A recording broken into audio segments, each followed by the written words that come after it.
मी हा प्रयत्न करतोय पार्टी ऑफिसमध्ये बसून की लोकांना जे लोक भेटायची वेळ मागतात त्यांना मी भेटतोय. कालपासून महाराष्ट्राच्या कानाकोपऱ्यातून शेकडो लोक आलेत, भेटलेत. मी त्यांना एकच गोष्ट सांगितली की सेवा करत राहणं. आपण पक्ष म्हणून पावला पावलावर मनाविरुद्ध घडत असताना जो काम करतो तोच कार्यकर्ता आहे. वक्त आएगा वक्त जाएगा, अपना काम करते रहना है.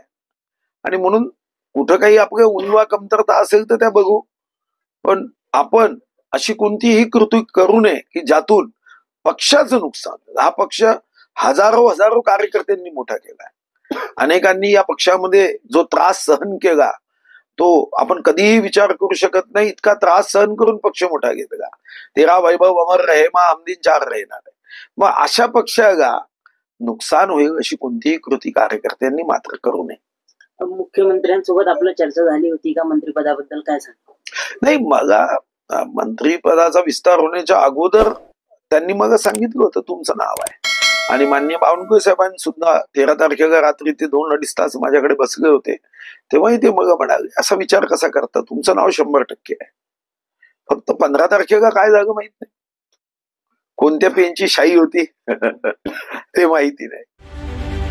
रत्नागिरी 24 न्यूज चॅनलला आताच सबस्क्राईब करा आणि शेअर करायला विसरू नका.